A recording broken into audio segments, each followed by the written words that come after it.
Bonsoir, c'est encore un privilège pour nous d'être ici sur le plateau Rayon de foi. Et j'ai le pasteur Stéphane que vous connaissez bien, mais il n'est pas accompagné. Vous savez que c'est un nouveau visage. Je vais laisser la possibilité à la personne de se présenter elle-même. Bonsoir. Bonsoir. Le public aimerait savoir comment vous appelez. Bonsoir à tous. Moi, c'est Joséline Manfo. Ok. Pour une petite précision, c'est la fiancée du pasteur Stéphane. Et ils nous font l'honneur d'être sur le plateau. Et nous n'allons pas tirer de long à large. Le thème d'aujourd'hui, c'est la période des fiançailles. Qu'est-ce qui se passe souvent pendant les fiançailles? Ils sont les mieux placés pour nous expliquer. Alors, pasteur, ça vous le flow, comme on dit souvent. Que pensez-vous de la chasteté? Avez-vous déjà eu des discussions avec votre partenaire à ce sujet? Pendant les fiançailles, bien sûr. Merci pour la parole que vous me donnez. Par rapport à la chasteté, un homme est chaste. Quand on dit qu'une personne est chaste, ça veut dire que la personne décide de garder son corps, son âme, son esprit pour attendre le mariage. Et cette chasteté est définie bien dans les textes bibliques. Et c'était mon premier critère de vérifier ce code. Parce que un homme, une femme qui a connu beaucoup d'hommes ou beaucoup de femmes a toujours un comportement différent. Donc, avec Joséline, c'était mon premier critère. Est-ce que vous êtes vierge? Quelle relation vous avez déjà eue? On a beaucoup discuté. Voilà, pasteur, vous avez dit un comportement différent. Quel genre de comportement? Quand je parle de comportement différent, c'est que vous ne pouvez pas manger dans beaucoup de plats et ne pas et arriver à distinguer le bon plat. Ça veut donc dire que à force de goûter par-ci par-là, d'aller par-ci par-là, de manger par-ci par-là, une femme ou un homme qui a déjà goûté ce plan-là, c'est difficile qu'il soit fidèle dans le mariage. Et c'était mon premier critère. Ok, vous avez quelque chose à ajouter? Est-ce que c'était aussi votre critère ou bien vous êtes juste tombé sur les faits? Oui, c'est vrai, c'est un critère qui m'a toujours... ça a toujours été mon principe en fait. Donc, rester, garder sa dignité, parce que pour moi, c'est pas juste... c'est pas pour plaire à quelqu'un, c'est d'abord sa propre dignité à soi-même. Qu'est-ce que je veux de moi, qu'est-ce que j'attends de moi et qu'est-ce que je pense de moi en fait. Parce que avec tout ça, lorsque tu te mets à aller d'ici à là, vraiment, c'est ton respect à toi-même d'abord, tu la perds toi-même. Ok, ne lui passez pas le micro. J'ai une question un peu personnelle. Avant lui, vous aviez été fiancé. Est-ce qu'un autre homme a eu à se présenter comme voulant vous épouser? Ah oui, j'ai eu un prétendant. Donc j'étais vraiment prêt à l'épouser quoi. Mais justement, Dieu merci, j'ai eu la chance. J'ai mon principe de garder ma dignité depuis que je faisais la classe de 6e. Ça veut dire que ce qui vous a séparé, c'est parce qu'il était la pression sexuelle? Non, pas forcément ça, parce que je pense avec lui, il avait compris ce point-là. Et c'est pas ce point-là qui nous a séparés, c'est juste des difficultés au niveau de la famille et tout. Okay, d'accord. Est-ce que le rapport des hommes, la pression des hommes ne vous a pas poussé à un moment donné à céder au point de passer à l'acte sexuel? Parce que certains couples fiancés ont eu à subir ce cas en fait. En parlant de pression, vraiment, on en reçoit chaque jour. Si ce n'est même pas des gens, peut-être même en famille, lorsque tu causes même avec les amis, lorsque on entend que non, à ton âge, tu es encore vierge, c'est comme si tu étais dans un autre monde, quoi. Donc du coup, c'est juste que il faut avoir ton principe. Moi, j'ai toujours eu l'habitude de dire aux gens, toutes les décisions, c'est dans la tête que ça se passe. Quels sont mes principes? Qu'est-ce que je veux? Peu importe ce que les autres vont dire à côté, cela ne change rien à ma décision. Et déjà, c'est vrai qu'en 2019, plus précisément, j'ai voulu céder à cela.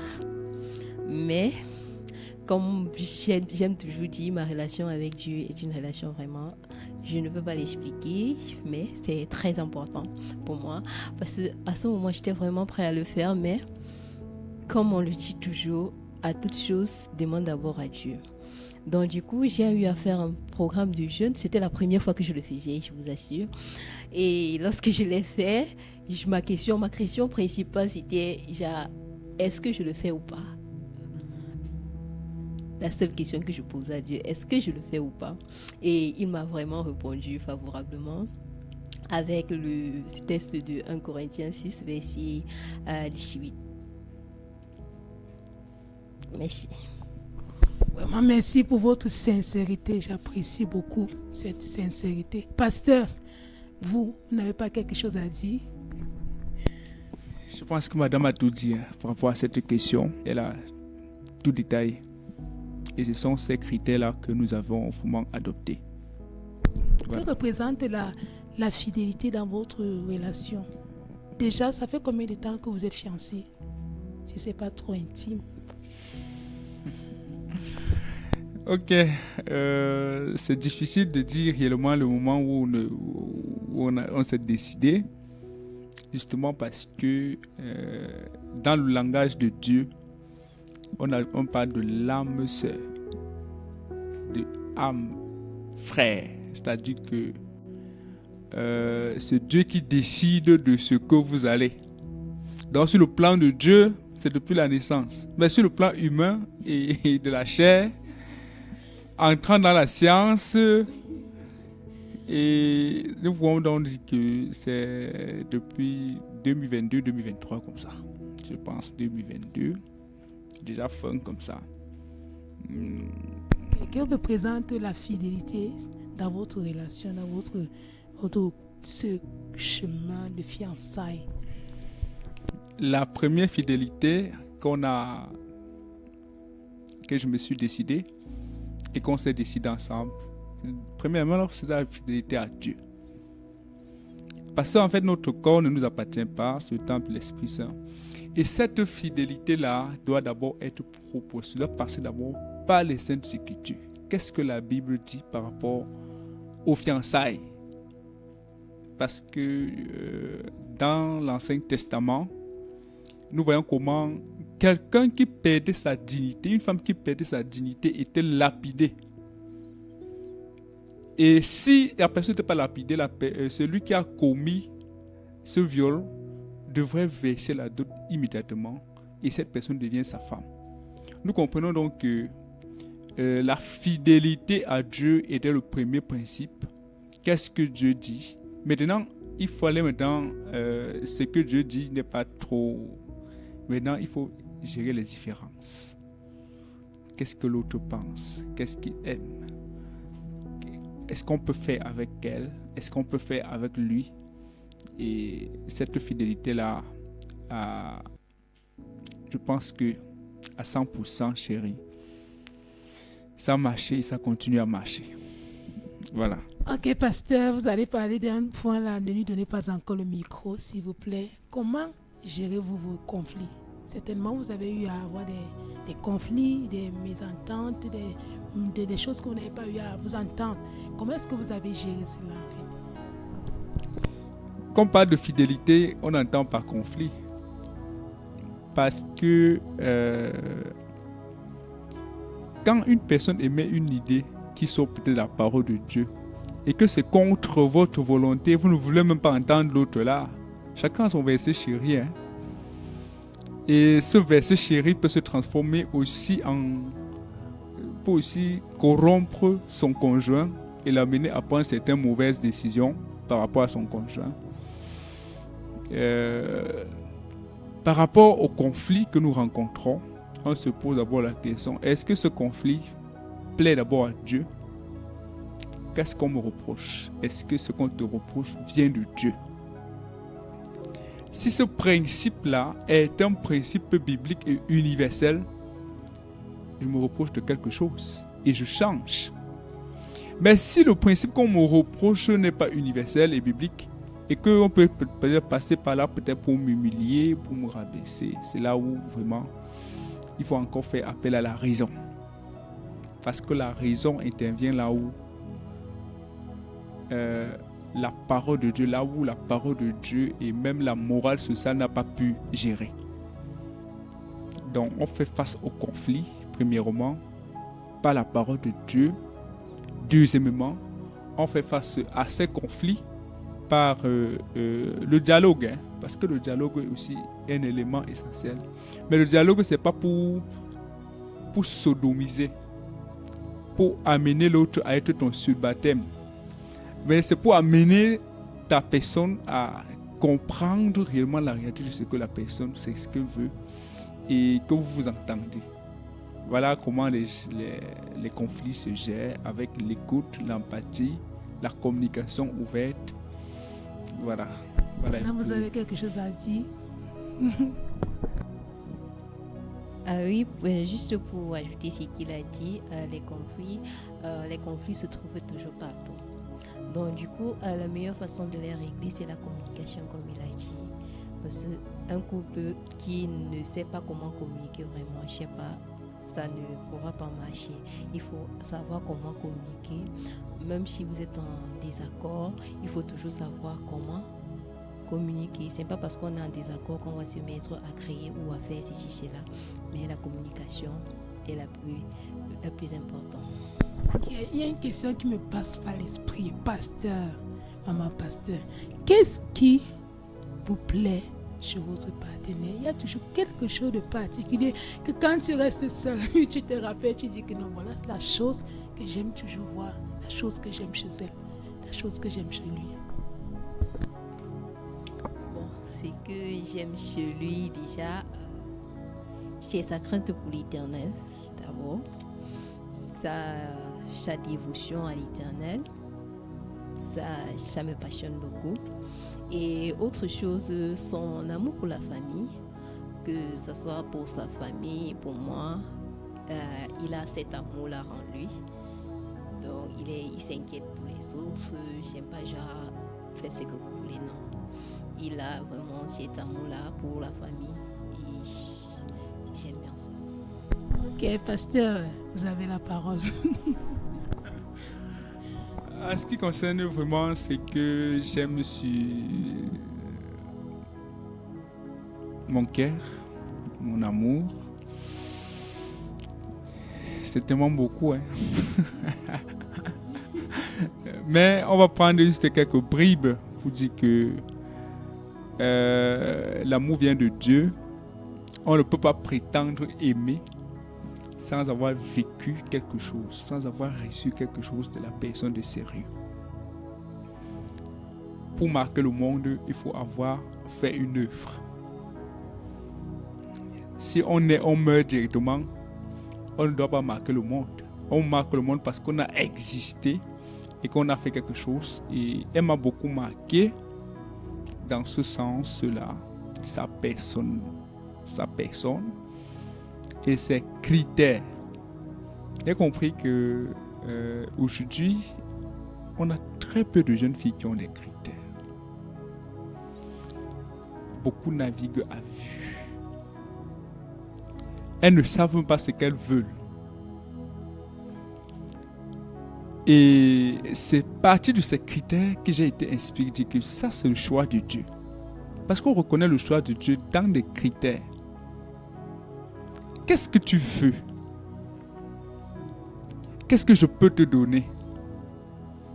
Et dans ces critères, j'ai vu ce qu'on appelle la crainte de Dieu, l'appel de Dieu, une vocation à servir Dieu, à être auprès d'un grand homme. Parce qu'un pasteur, ce n'est pas un bébé. C'est une paix, c'est un père, c'est le père d'une nation. Donc, j'ai donc compris qu'elle a une vocation à garder les secrets pastoraux et à les porter, non pas devant les hommes, mais devant Dieu. Et j'ai aussi senti la sécurité.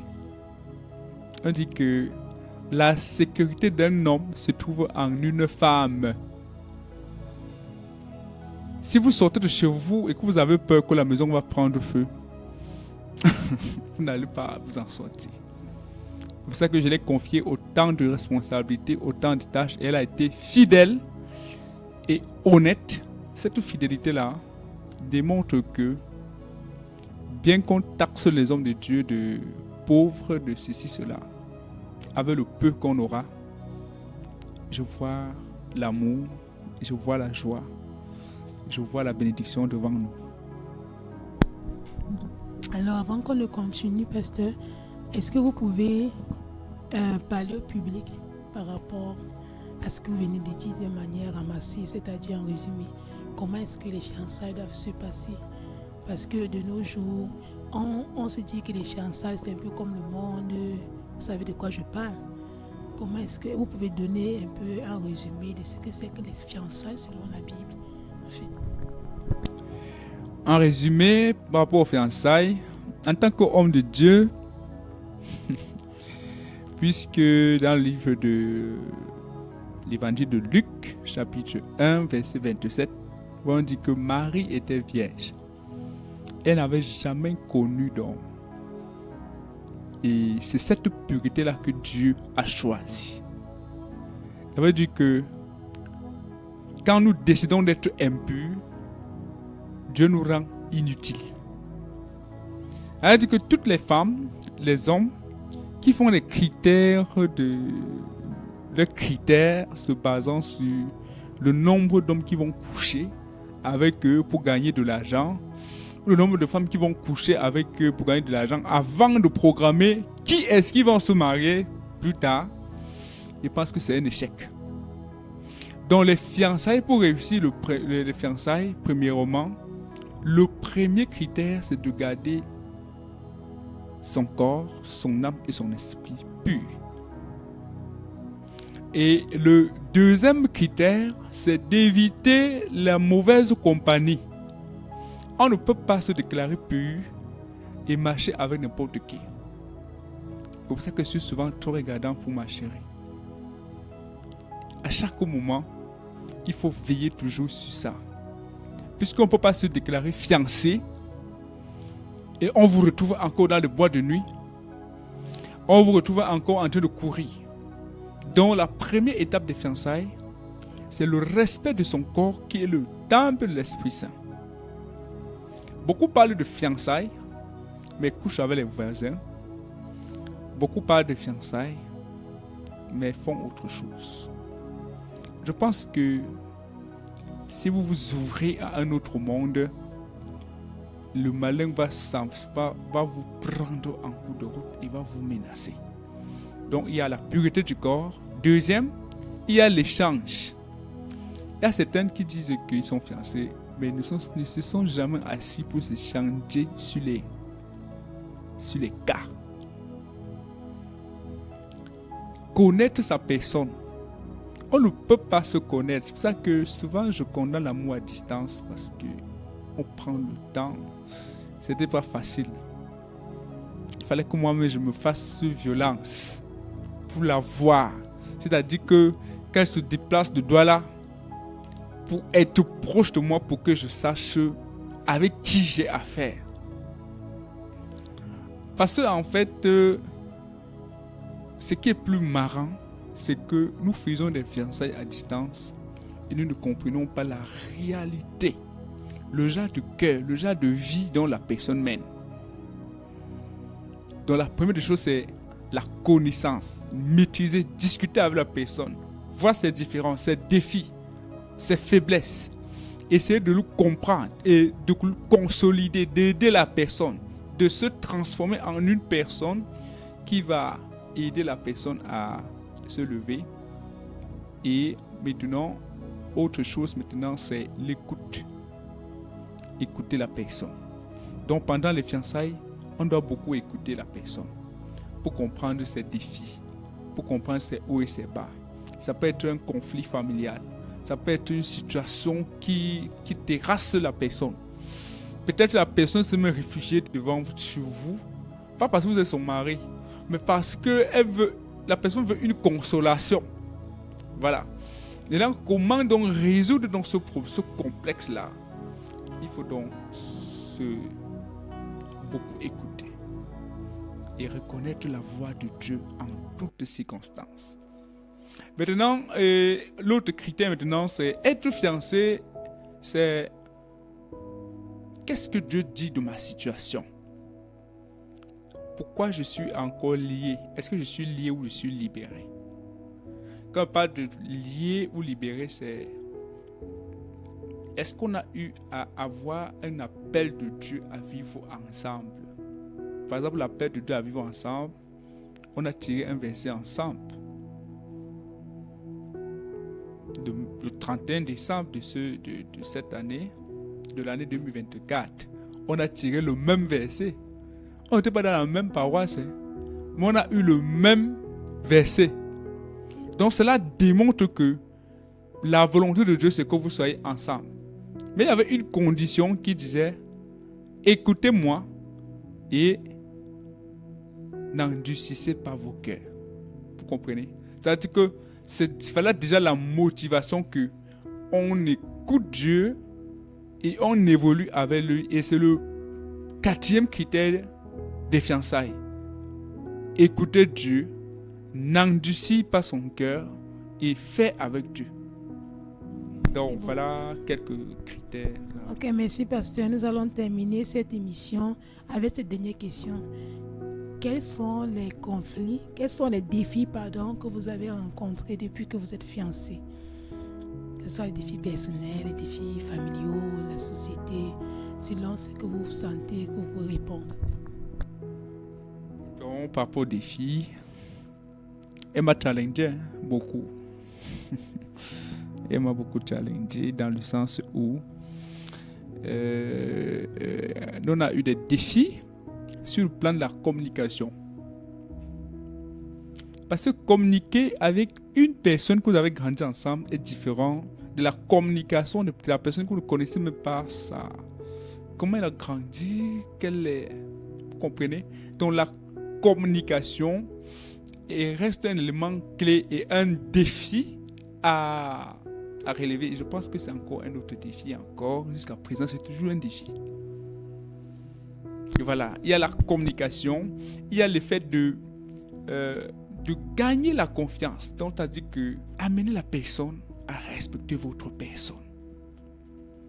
Parce qu'on ne veut pas se marier pour se faire piétiner. Aucun homme n'a jamais voulu se marier avec une femme et après se sentir piétiné, marginalisé.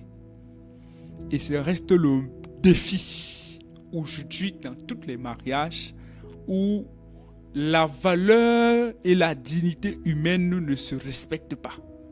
Et cette valeur ne se mesure pas par rapport aux moyens nécessaires que vous avez.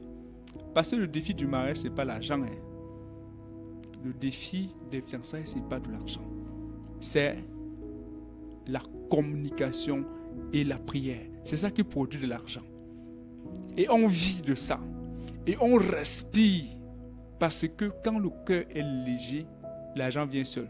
Donc le défi, la communication est la première des choses. Le deuxième défi maintenant, c'est amener la personne à comprendre à respecter ta dignité et ta valeur. J'espère que j'ai respecté ta dignité, chérie.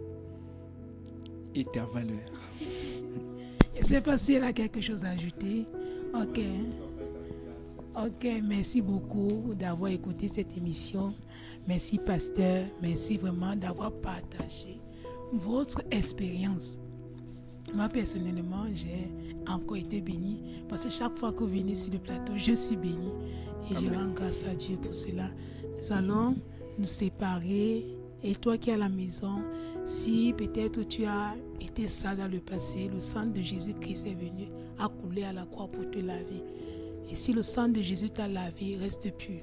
Parce que la Bible dit, le Seigneur nous a appelés pour que nous soyons saints, comme lui il est saint. Alors nous te disons à la prochaine par la grâce de Dieu. Est-ce que vous pouvez dire au revoir? Bye bye. Bye bye. Merci. Bye bye.